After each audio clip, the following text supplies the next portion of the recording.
네, 무술년 새해는 지방선거와 개헌을 비롯해 굵직한 정치 이슈들이 산적한 만큼 격동의 한 해가 될 것으로 보입니다. 정치권에선 새해 벽두부터 국민의당과 바른정당의 통합 추진으로 정계 개편의 소용돌이가 몰아치고 있습니다. 네, 이 시간에는 서양호 두문정치전략연구소장 그리고 최형두 경남대 초빙 교수 두 분과 함께 새해 전국 이슈들 자세히 짚어보겠습니다. 안녕하십니까? 어서 오십시오. 안녕하십니까. 예. 문 대통령이 무술년 신년사를 통해서 국민의 삶 이런 키워드를 밝혔는데 두 분이 뽑은 키워드는 어떤 건지 좀 궁금합니다. 먼저 말씀해 주시죠. 네, 국민의 삶을 바꾸는데 모든 역량을 집중하겠다. 그 문재인 대통령이 밝힌 신년사 중에 핵심적인 구절인 것 같습니다. 우리 한국 사회의 가장 심각한 문제가 사회 양극화와 경제적인 양극화와 사회적 차별에 대한 해소 아니겠습니까? 예. 그렇기 때문에 아마도 새해에는 시장 권력에 의해서 휘둘리고 그에 따라서 일하는 사람들의 그 복지라던가 노동 임금 이런 문제들이 제대로 보장받고 있지 못한 문제가 가장 심각한 문제인 것 같습니다. 따라서 사회적 차별과 경제적 격차 해소를 통해서 국민의 삶을 개선하겠다는 것을 문재인 대통령이 올해 가장 큰 국정 과제로 선정했다는 생각이 듭니다. 예, 그렇군요. 어떻게 뽑으셨습니까? 저는 뭐 국민의 삶이 가장 중요한 거 아니겠습니까? 근데 저는 아쉬운 게요. 대한민국 대통령 19대 대통령이십니다. 올해가 대한민국 정부 수립 그리고 대한민국 헌법 제정 70주년 되는 해입니다. 굉장히 중요한 해고 이 사실 대한민국의 성공 이 다른 나라에서는 대한민국의 기적이라고 부르는 것입니다. 이 문제를 조금 더 강조해서 어떤 새로운 통합과 발전의 어떤 모멘텀으로 대통령이 강조했으면 했는데 오히려 과거의 잘못을 바로잡고 이렇게 했습니다. 이게 지난번에 중국을 방문해서 임시정부 거기서 뭐 대한민국 100년이다 이렇게 말씀하셨는데 사실은 대한민국 정부 초대 정부에 보면은요 임시정부 요원들이 다 있습니다. 이시영 부통령, 그다음에 이범석 총리, 그다음에 신익희, 지청천.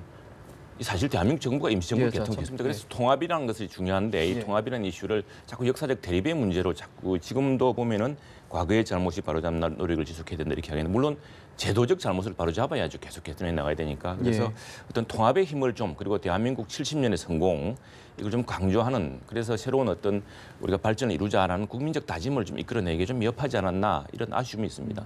문재인 대통령 취임 첫 해 마지막 지지율을 보니까 68%로 이제 마감이 됐습니다. 전주보다 조금 하락한 모습이에요. 이유를 어떻게 분석하십니까? 아니 된 굴뚝에 연기가 나버렸습니다. 그 포항 지진이라던가 제천 화재 참사에서도 문재인 대통령의 발빠른 대처와 그리고 현장 방문을 통해서 오히려 그런 그 재난 상황에서도 대통령의 지지율은 떨어지지 않았습니다.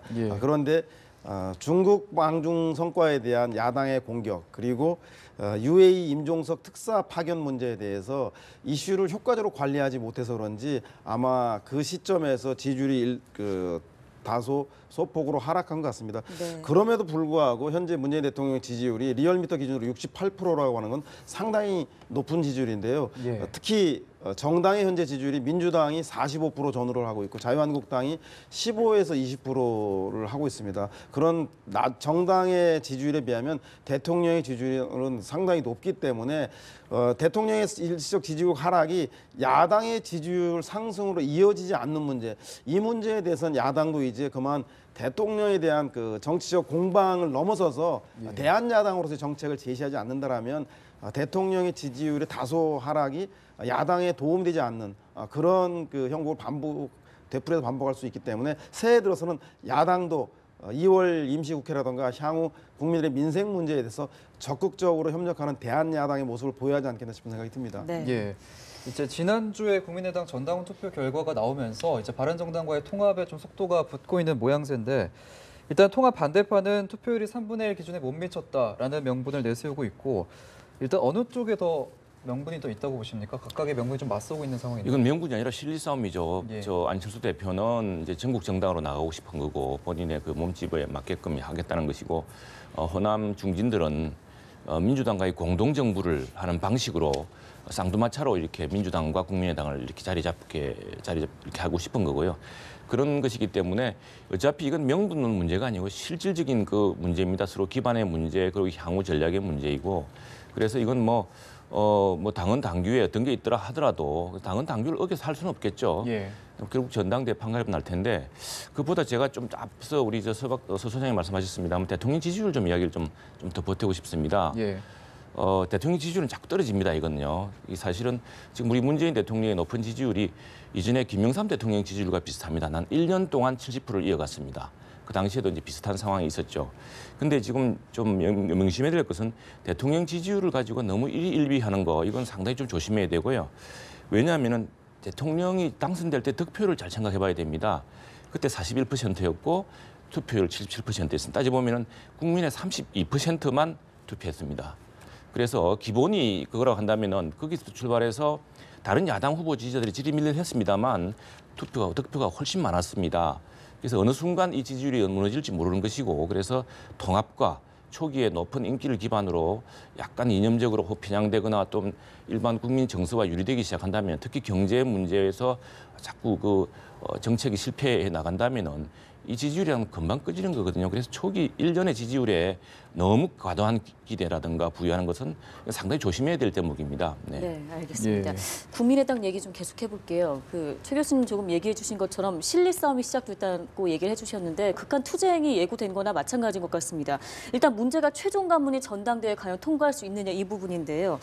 통합파 측은 이제 반대파가 저지에 나서게 되면 전자투표 도입도 대안으로 생각하고 있는 것 같습니다. 가능성은 어느 정도로 생각해 볼 수 있겠습니까? 그렇죠. 전당대회 그 의장, 부의장 등 의장단이 현재 통합을 반대하는 호남 중진들입니다. 따라서 전당대회 소집 여부도 그렇고 네. 소집되더라도 다른 거 달리 하나하나 의안에 대해서 제안 설명을 하고 찬반 토론을 한 이후에 투표에 임하게 되기 때문에 만약에 반대 측에서 필리버스터 같은 합법적인 의사 지연 방해 전술을 쓴다든가 할 경우에 전당대회가 원만히 성사되지 못할 것으로 예상됩니다. 아마 그래서 안철수 대표 측에서 통합을 찬성하는 지도부에서 온라인 투표 방식으로 모바일을 통한 온라인 투표를 전당대회 장소에서 토론을 하되 투표는 그것으로 하겠다라고 하는 편법을 내놓고 있는 것 같은데 아마도 뭐 지금 현재 여당이든 야당이든 모바일 투표를 정책 결정이라든가 당 대표 선출에 당직 선거에서 사용하고 있기 때문에 그 절차를 쓰는 것은 큰 문제가 없어 보입니다. 다만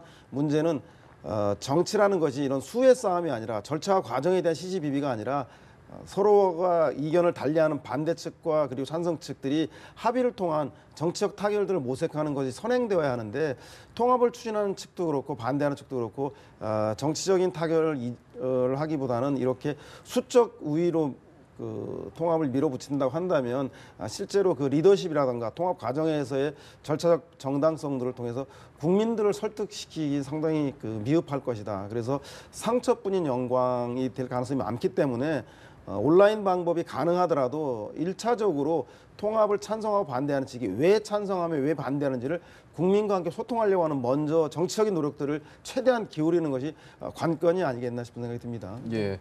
이렇게 호남 중진 반대파에선 당내 투쟁이 계속되고 있는데 만약에 합당이 의결될 경우에 정치적 진로를 좀 고심할 수밖에 없을 그런 상황이 올 텐데 합의 이혼 가능성을 좀 어떻게 보시는지 앞으로 좀 어떻게 상황이 전개가 될까요?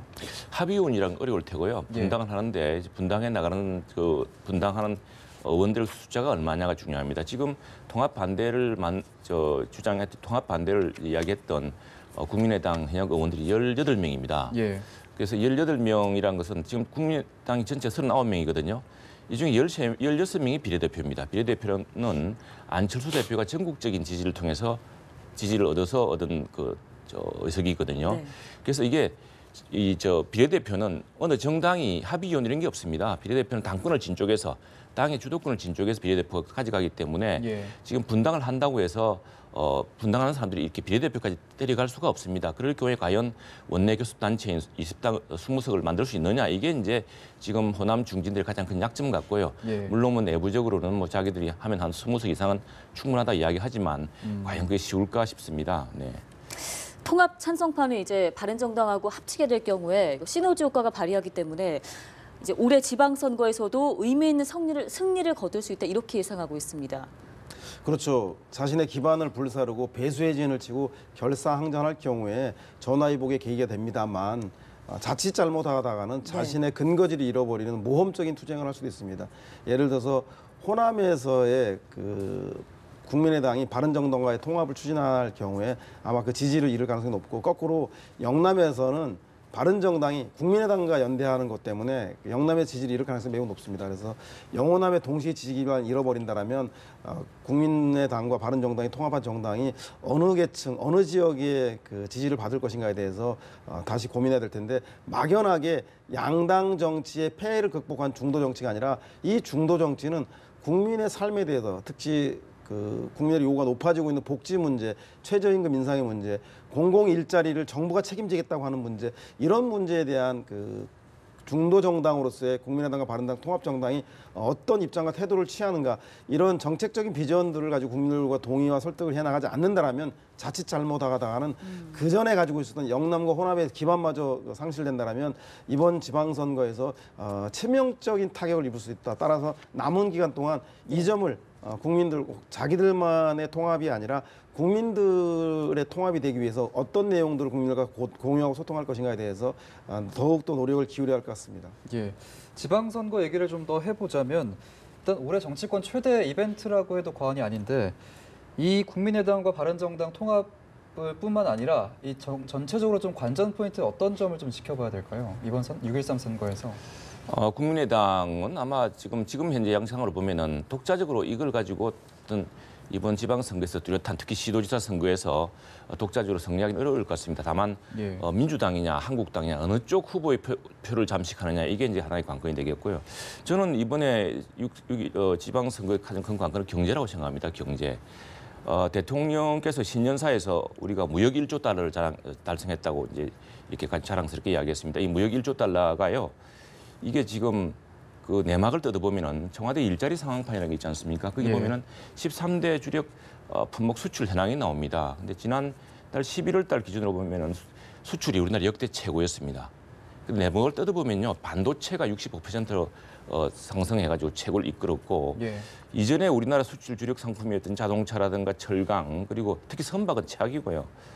경제가 나쁩니다. 지금 경제가 좋아 보이는 것은 이 우리나라 최고의 혁신 상품인 반도체 때문입니다. 예. 지금 감옥에 가 있는 이재용 부회장이나 또 SK 이런 어떤 기업가들의 혁신적인 성장 정책 때문에 가능해졌던 것인데 지금 우리 기본 굉장히 경제가 어렵습니다. 그래서 이런 상황에서 지금 문재인 정부가 민주당 정부가 지금 하는 게 뭐냐면 분배 정책이거든요. 최저임금이라든가 또 법인세 인상이라든가 뭐 이런 것들을 하는데 이게 경제에 미칠 영향이 굉장히 안 좋습니다. 예. 상당 지금 당장 최저임금제 때문에 일자리 고리 줄어들고 있습니다. 그런데 오히려 지금 이제 취업하는 자리로 나오는 젊은 사람들이 보통보다 한 10만 정도 늘어납니다. 이게 왜냐하면 에코 세대라고요. 우리 베이비부모 세대의 자식들이 이제 이 세들이 지금 직장에 나오거든요. 그래서 청년의 일자리도 어려워질 것이라고 보고 하는데 과연 경제가 내년에 국민의 삶의 어느 정도 체감되느냐에 따라서 지금 지표를 보면 좋아 보이고 3050이라고 그럽니다. 네. 3만 달러 1인당 국민소득에 5천만 국가, 세계에서 7번째 나라입니다. 근데 이게 뭐 때문에 가능했냐면 이게 뭐 문재인 대통령 들어서 갑자기 경제가 좋아진 게 아니고요. 반도체 수출이라든가 그동안 대한민국 이런 기적 때문에 가능해졌던 겁니다.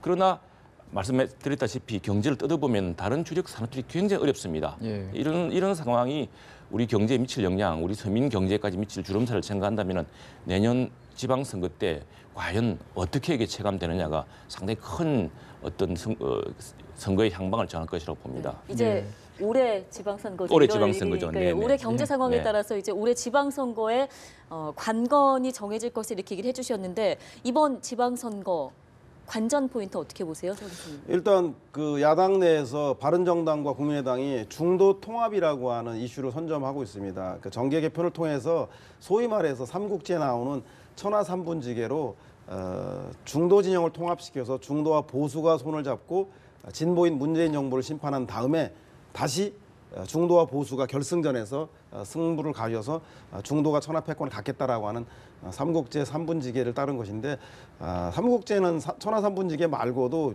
또 교훈을 주는 게 있으면 연환계라고 예. 적벽대전에서 그 멀미에 약한 그 위나라 장수들을 그 배를 묶어서 연환계를 쓰라고 해서 그 썼다가 동남풍이 불어서 그 불화산 한 방으로 적벽대전에서 그 조조의 위나라가 모두 망하지 않습니까? 마찬가지로 바른정당과 국민의당의 통합이라고 한 연한계가 과연 호남과 영남과 국민 대다수를 설득할 수 있는 그 통합 인재에 대해서 동의하지 못한다라 한다면 아까 말씀드린 대로 영남과 호남에서 오히려 역풍이 불어서 이번 지방선거에서 중도 정당이 보수당과 연대한다라는 것들이 국민 역풍에 의해서 괴멸당할 수 있다. 따라서 천하 삼분지계는 연한계에 빠지지 않으려면 국민들에게 왜 통합해야 되는지에 대해서 처음부터 끝까지 공유하고 함께하지 않는다면 상당히 위험한 전술이 될 수 있다고 해서 이번 지방선거에서는 중도 진영의 통합이 이번 지방선거에 어떤 영향을 줄 것인가 그 하나의 가장 큰 변수인 것 같고요. 또 하나는 예. 야당이 문재인 심판 선거로 구도 선거를 하려고 할 겁니다. 그런데 아시다시피 이 심판 선거, 구도 선거는 올로와 나싱 게임으로 얻는 것도 크지만 잃어버릴 수 있는 것도 상당히 많습니다. 특히 지금같이 문재인 대통령의 지지율이 70% 육박하는 상황에서 문재인 정부를 심판하자고는 말에 국민들이 동의할 것인가. 따라서 이번 야당은 이런 구도 선거가 아니라 이슈라든가 인물 선거를 통해서 오히려 정부 여당의 문재인 정부 초기에 힘을 실어달라고 하는 구도 선거를 돌파하지 못한다라고 한다면 야당도 이번 선거가 상당히 좀 어렵게 다가설 것이 아닌가. 이 문제에 대해서도 자유한국당은 깊게 고민해 봐야 할 지점인 것 같습니다. 네, 예. 최 교수님, 그 정치적 이제 변수들이 좀 상적해 있기 때문에 이 부분들을 좀 더 대입시켜서 지방선거 예, 예. 전망해 본다면 일단 대통령과 집권 여당에 대한 지지율이 높기 때문에 네. 관측이 좀 유리하게 여당에게 유리하게 갈 것이라는 관측이 지배적이거든요. 네네. 앞서 얘기해 주신 그 정치적 변수들을 생각한다면 양상이 좀 바뀔 가능성은 어느 정도로 예상하십니까? 저는 누가 어떻게 정치적 저 후보들을 누가 어떻게 발탁하느냐의 문제에 달렸다고 봅니다. 그래서 예. 지금 자유한국당이 새로운 후보들을 지금 스카우트하려고 굉장히 애를 쓰고 있지 않습니까? 뭐 서울의 홍정욱, 경기도의 최준경 정치식 경제부 장관, 뭐 PK의 부산인지 경남인지 모르겠습니다만 뭐 안대희 전 대법관 뭐 이런 들을 자꾸 거명하는 이유가 결국에는 국민들에게 정당이 할 수 있는 최고의 선물은요, 좋은 후보를 내는 겁니다. 아주 참신한 후보를. 근데 이렇게 해서 성공하신 분들이 누구냐면 사실 김영삼, 김대중 전 대통령입니다. 김영삼, 김대중 전 대통령이 젊은 피라 그랬죠. 젊은 피와 아주 그 각계의 전문가와 최고의 인물들을 발탁해서 사실은 그 집권도 했고 또 오늘날에 사실 민주당과 이 자유한국당의 양당의 기본 지금 중진들이 전부 그때 발탁된 사람들입니다. 그래서 이번 선거에서 과연 어느 정당이 민주당이든 또 자유한국당이든 어느 정당이 어떤 인물을 발탁하느냐. 사실은 만일 의회에 굉장히 참신한 인물을 발탁할 경우에 국민들에게 뜻밖의 기대를 줄 수가 있습니다. 그래서 저는 정치란 것도 이게 일종의 무대 같은 거거든요. 그 무대에 어떤 새로운 배우를 내세우느냐. 이게 상당히 중요하기 때문에 결국에는 지금 뭐 그동안에 그 나물에 그 밥으로 비벼서 조금 나은 사람 내보내면은 어렵습니다. 이 선거가 다 식상해 있거든요.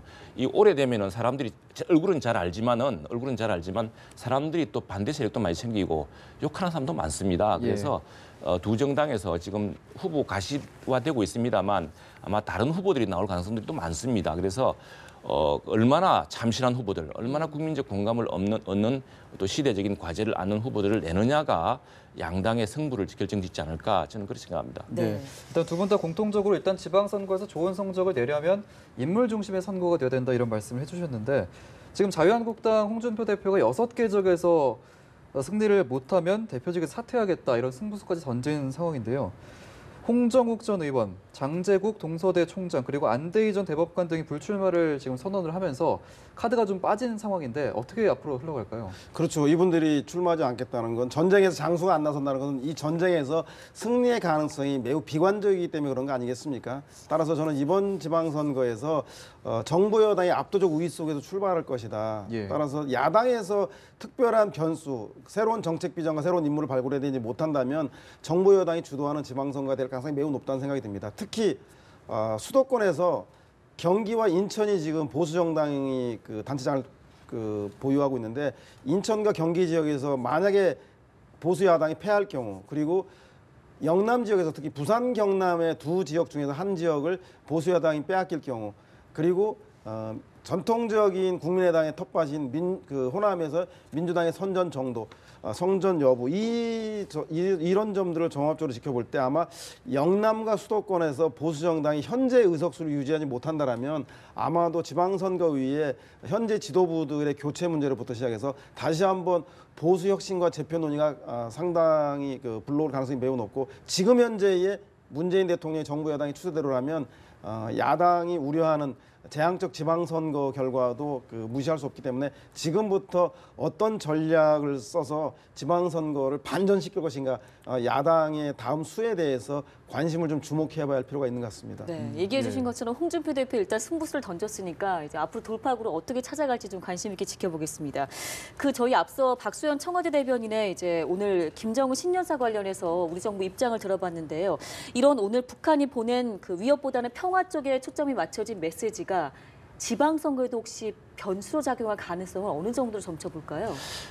역대 선거를 보면 북한 변수가 크게 어느 정당에 유리하게 되거나 뭐 그렇지는 않은 것 같습니다. 천안함 같은 경우에 그때 천안함 폭침이 있었지 않습니까? 예. 북한의 소행이라고 했는데 오히려 당시에 여당한테 당시에 이명박 정부 때였죠. 유리하게 작용하지 않았는데 저는 이 북한의 사실 오늘 김정은의 이런 신년사에서 저런 화해 제스처 같은 것은 이미 예견됐습니다. 왜냐하면은 말 저렇게 하지 않으면은 국제적인 제재 압박이 아주 강화되고 있거든요. 네. 그래서 근데 이제 더 중요한 본질은 그게 아주 대화고 이게 문제 해결이 아닙니다. 지금 중요한 것은 비핵화고 이 비핵화로 가야 되는데 그냥 북한에 가면 시간을 주는 이런 대화라는 것은 별 의미가 없다는 것이 지금 국제적인 지금 반응이거든요. 그래서 제가 볼 때는 이번 선거에서 중요한 것은 우리 문재인 정부 그리고 민주당 지금 정부의 외교 안보 정책이 과연 국민의 체감과 어느 정도 밀집하게 붙느냐, 괴리되느냐. 왜냐하면은 조금 이념적인 성향이 있습니다. 그런데 대북 정책에서 뭐 민족 중심이라든가 동맹보다는 민족을 중심한다든가 남북 관계가 더 중요하다든가.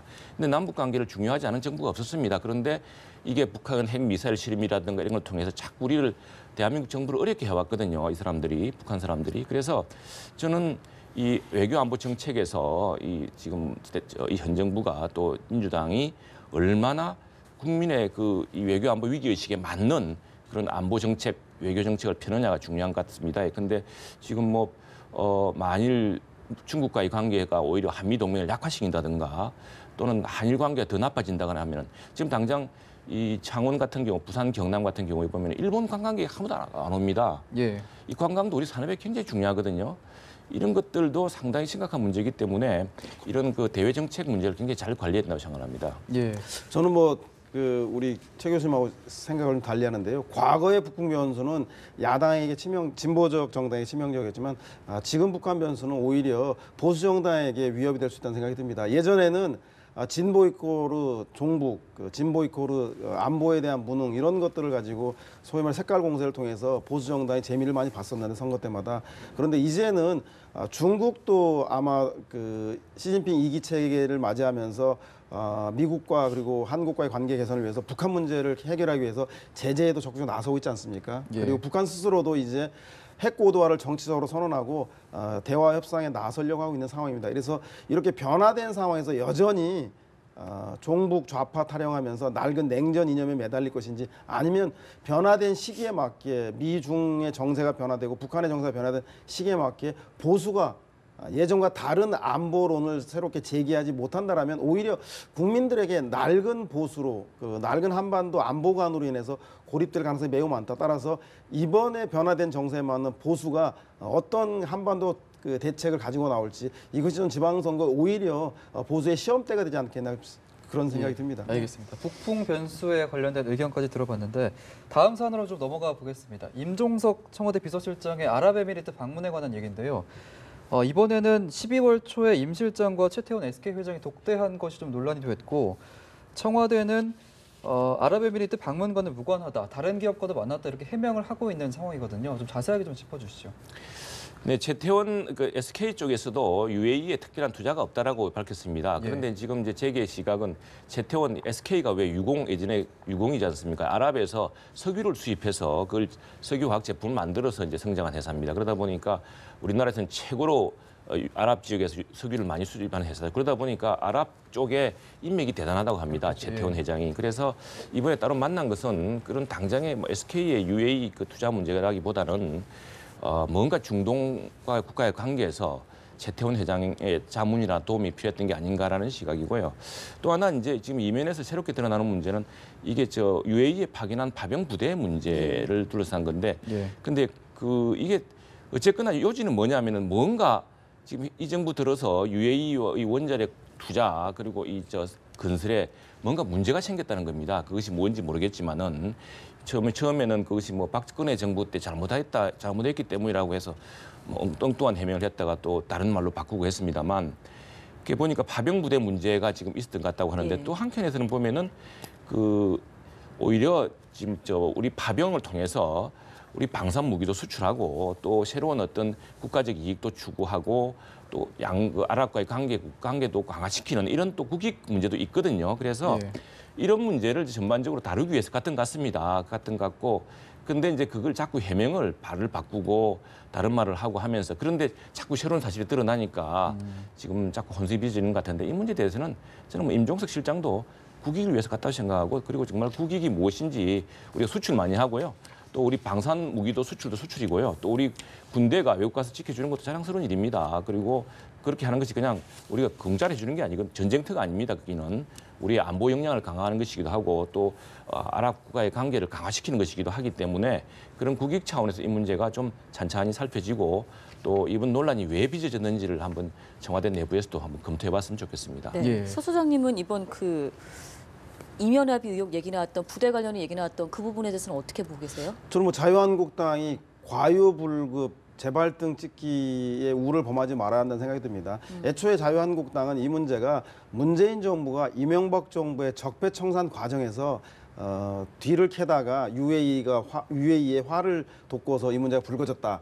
따라서 이명박 정부를 뒤지는 사정 작업을 중단하라라는 그 취지의 주장을 하고 있는데 예. 지금 정의당의 김종대 의원의 주장에 따르면 이명박 정부 시절에 UAE와 원전 수출 대가로 비공개 MOU를 맺었다는 거 아니겠습니까? 그 MOU 내용이 파병과 병참 물자 지원이라든가 방산 기술 협력인데 일종의 그 국내 안보와 관련된 문제가 무리하게 좀 체결된 측면이 있어서 이것이 박근혜 정부 시절에 제동이 좀 걸렸다가 현재 새로운 정부가 들어서자 UAE에서 강력하게 문재인 정부에 항의하고 있다라는 것이 이제 김종대 의원의 주장의 요지인데 네. 이렇게 이것이 적폐청산인지 아니면 박근혜 정부가 이명박 정부의 그 소위 말해서 뒷조사를 한 것인지에 대한 문제를 밝히는 국정조사를 한 것이 타당한 것인지에 대해서 국익 문제와 그리고 국민의 알 권 이 두 차원에서 여야가 진지하게 고민을 하고 먼저 국정조사나 언론의 공개 이전에 정보위라든가 국회 내 운영위 내에서 비공개적으로